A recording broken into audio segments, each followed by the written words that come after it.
Hey, this is Buzz with Pickleball Buzz. Glad you could join me for this episode featuring Dominic Catalano, a terrific guy who is the voice of the APP. If you're watching and listening to any of those tournaments, you're listening to Dominic. He is also a Florida kid hailing out of Naples and now living in the Sarasota area.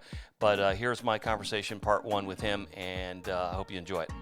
We're lucky enough to have somebody who's in the sport big, and that's Dominic Catalano. And I'm going to bring Dominic on right now with us and add him to the stream. And Dom, welcome so much for being here with us. Great to have you. He's a local Florida boy like me over in the Sarasota market. You're Bradenton, right? Yeah, I'm in Sarasota, just Sarasota, Bradenton area. Yep. So he's a West Coast guy. I'm up here in Ponte Vedra, so I'm an East Coast guy. I'm on the Atlantic Ocean side, but the Gulf is very beautiful. So I know that's a good thing. Our water's a little warmer over here. Yes, it is. It's toasty. Dominic and I just came off of a fresh couple weeks ago at the U.S. Open down in Naples, which was a magnificent facility of 59 courts or something like that, with a main stage center court that is the stadium court that's beautiful. And boy, it was really something. And so it was in our own backyard. It's nice to have that. Isn't that the biggest one going right now? Yeah, the biggest outdoor venue. It's amazing. I've seen that grow from day one when they had 9 courts. Yep. Because I was living in Naples for 5 years. From like 2012 to 2017, and to see what happened over that time, from the first U.S. Open in 16 to where it's at now, and that facility, it's absolutely amazing. Yeah. Well, it's kind of amazing that this little ball with 40 holes in it has catapulted it to become like a meteor in the sporting world. And you've spent quite a bit of time in that. I've known pickleball since 2002, so we're going on 20 years this year. Jiminy crickets. Well, it started in 1965 over in the state of Washington, which not many people know about. But in the last couple of years, due to the pandemic, people were looking for some recreation, and I think you would agree with me that this game is not only about a nice workout, but also it's mentally stimulating because it's strategic, and you've got to know where you're hitting the ball and how you're hitting the ball. But the element of fun, even for pros like Dominic, is still the lifeblood of what makes people get into this game and stay in it. So without further ado, Dominic Catalano, thank you so much for being here on Pickleball Buzz. The stage is yours to kind of talk a little bit about you, so some of our listeners and viewers can learn more about you. Well, yeah, absolutely. I appreciate you having me, Buzz. It's an honor. Like your first show. Like I'm nervous. You're making me nervous. And usually I don't get nervous like this, but I'm going to tell the audience there's no reason that this man needs to be nervous. He does national broadcasts with a number of well-known networks. So I'm not going to buy that story. But go ahead. You're not buying it? Okay. No, but it is. I appreciate. We've been trying to connect for since the U.S. Open, and finally able to connect. But yeah, things have been crazy for me, with, the tour that I'm involved with the APP tour and doing commentary. I'm also involved with MLP, Major League Pickleball, and USA Pickleball. So a lot of hats, but my main hat is with the Pickleball Club here in Sarasota. I will be the general manager of the first facility that we're opening here in Sarasota. So very excited about that. And, obviously we have plans for 4 more. We have Bonita Springs, Fort Myers, Port St. Lucie, and another in Welland Park, Venice area. So yeah, it's been, you and I have been going back and forth trying to connect, but it's fortunate enough that we are able to, and I have been in this darn sport for a long time. So coming into this sport and learning about this sport in 2002, back when I was a physical education and health teacher at the high school level. That's how I got introduced to it, and so taught it in my curriculum, and have known about the sport since then, but really kind of took off when I moved to Florida in 2012, and kind of saw the sport for what it was in Florida, and how it was starting to grow at East Naples Park in Naples, where the U.S. Open is. And then I kind of started working with a different park in the area in Collier County, and we didn't have pickleball. And so I was like, hey, I'm like, why don't we have pickleball? Let's get some pickleball here. And so I got some lines painted on some tennis courts, and we started a program there with 4 courts and like 15 people. And about a month later, I had 50. Another month later, I had about 100. And I'm like, we need some more courts. And so we painted 4 more courts, and then, kind of expanded from there. And eventually we outgrew the 8 temporary courts to where we built 8 permanent courts. And so within a year, we had 8 permanent courts and 8 temporary courts at Veterans Park in Naples. Anyone that's been down to the U.S. Open, if you can't find courts at the U.S. Open at East Naples, everyone ends up going over to Veterans Park. And it's kind of my pride and joy that I started that program over there, and it's grown to what it is now. There's probably 300 to 400 people that run through that park alone every day too. So, Right. that's Well, kind of my pickleball journey, how I started down there in Naples. for people that are listening and don't know, uh, I have heard people characterize the birth of the court size as a ping pong and badminton had a baby and it became pickleball or something. But it is a shorter court than people would see as a typical tennis court, and it has different dimensions. Talk a minute about that for those people that don't know. Yeah, I mean, what I say is with everyone, it's the ping pong, the badminton, and the tennis all in one. But I always explain it as it's ping pong on steroids, right? You're standing on a ping pong table. Basically, you've shrunk down and you're standing on a ping pong table, and that's what it's like. So it's such a good activity too, and everyone's like, oh well, it's hurting tennis players, and you're taking tennis players away, and this and that, or well, I still play tennis. I don't want to play pickleball. There's a space that is shared between pickleball and tennis. And those tennis players that I know that still play tennis that love pickleball too. And so there is that shared space. And that wasn't proven any more so than when we, the Pickleball Club, sponsored the Sarasota Open, which is an ATP Professional Tennis Tour Challenger event. And we were the talk of the tournament there. The Pickleball Club and an ATP Challenger event, and we were the talk of the tournament as a sponsor. And they were like, "Well, how is that related?" And you just don't understand how much the tennis players gravitate towards pickleball and have been so accepting of it. And so that whole thing where, oh, tennis and pickleball, there's a battle.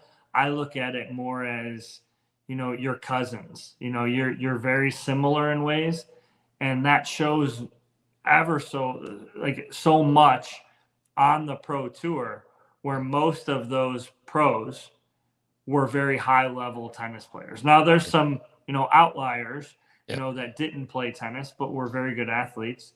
Um, I consider myself one of those outliers. I was never a tennis player. I was a baseball player. Mm.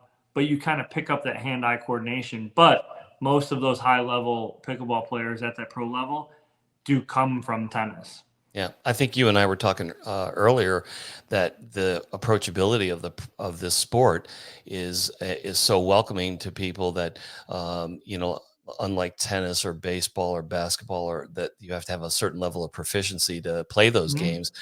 This anybody can come out and be a weekend warrior or play once a week, or as you ramp it up, you play as much as you want, but Mhm. and your skills will get better, and you'll learn to play with people that have skills likened unto you, and because that's always tough, is that if you play with somebody that's super good at basketball, you're like, I'm just going to go home, and Right. but this sport has such varying levels, talk a little bit about that, particularly for the pickleball club. I mean, you welcome all players, right? Everybody. Exactly, and that's where that is so prevalent, is that 95, even higher than that, percent of players, like 98 to 99% of players, aren't professional players, aren't that highest level players.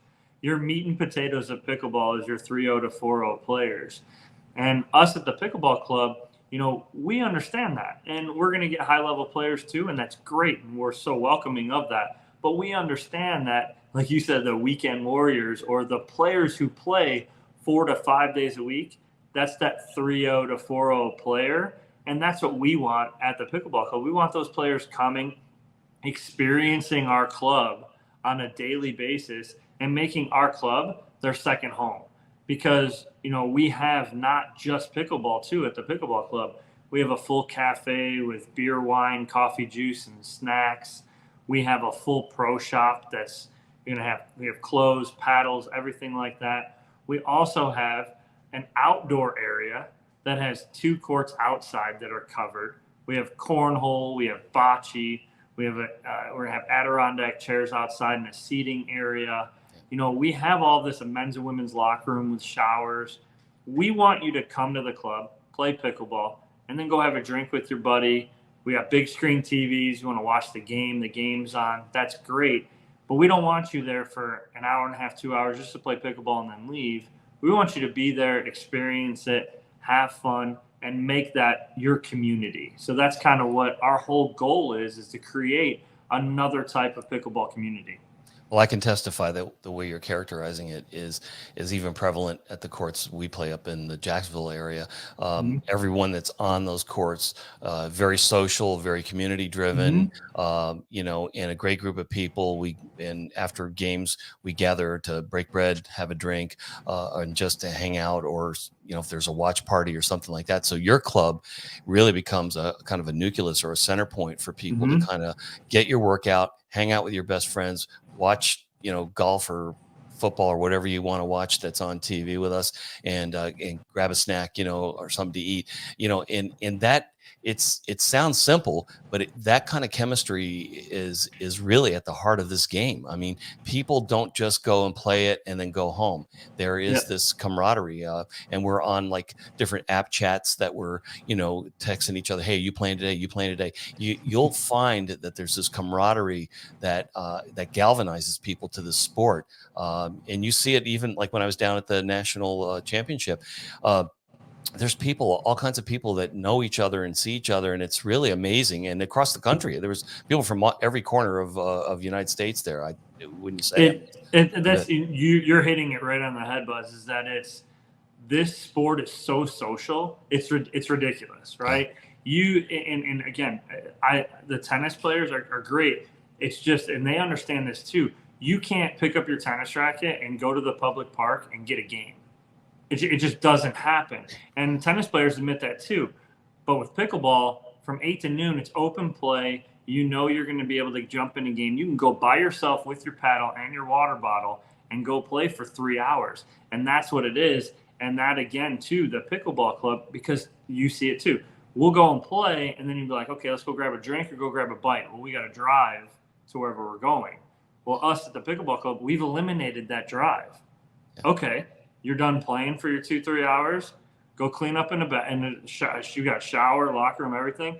Come right out, sit in a cafe, have a beer, get some snacks because we'll have plenty of that, and watch a game. Or sit down and talk with your buddies or whatever, and do whatever you got to do. And so that kind of camaraderie is what we're all about. I have to tell you that when I first started playing, I left and told my wife, well, I'll be back. And she goes, okay. And so 3 hours later, I came home and she goes, where have you been? Are you okay? And I go, I've just been playing ball, and it's amazing when somebody like you just talked about, you could play for a couple hours, 3 hours. People kind of go, how do you play for 2 or 3 hours? Believe me, when you get the bug bite you on this thing, you can blow through 2 or 3 hours and not even hardly feel like you're overtaxing yourself, just having a great time with a lot of people, and you rotate into different games, and you'd be surprised how fast the time goes. One other comment I was going to make is that when I was new to the game, I sat with a bunch of guys that were journeyed players, and I didn't know that. And so I said to the gentleman, I said, these guys look like they're pretty good. And he goes, well, they're like 4.550 players. And I go, oh, so they're kind of like in the middle, huh? And he goes, what do you mean? And I go, well, isn't it like on a scale like 1 to 10? And he goes, no. He goes, it's like 0 to 5. And I go, oh, so 5 is like 10. And he goes, Yeah, it's something like that. Yeah, and Hmm. so for those that don't know, when Dom's talking about different levels of ratings of players, Right. 5.0 is the top pro level, and so they're not in the middle. Like, Right. but it's just kind of funny how you get acclimated to these different things, and it's not uncommon that you might get the ratings all screwed up, or when someone says I played for 4 hours the other day, you're like, are you crazy? No, Yeah. it just consumes you in a good way, and it's healthy. I mean, you really get a good workout. You really do. And that's a big misnomer too, is that people coming over and they're like, oh, well, I do play tennis, or I run, or I do this. Pickleball, it's such a small court. You don't get a workout in, blah, blah, blah, all that stuff. And I relate tennis and pickleball again, because there's such the close knit kind of, marriage between the two. You look at the two, and I look at tennis is a marathon and pickleball is a sprint, right? You're in the same team as track and field goes, Yeah. but your marathoners aren't running your sprints and your sprinters aren't running your marathons, but you're on the same team. And that's kind of how I relate them, because tennis, you need a lot of endurance. I'm saying pickleball, you don't, but pickleball is a lot more quick bursts, fast twitch muscles. Tennis, very long twitch, longer movements, bigger movements. And so you're talking court size and length of matches and things like that. But that's kind of how I relate the two. But you're going to get a very good workout in, a very good workout. You're still getting a lot of steps in, trust me. Oh yeah.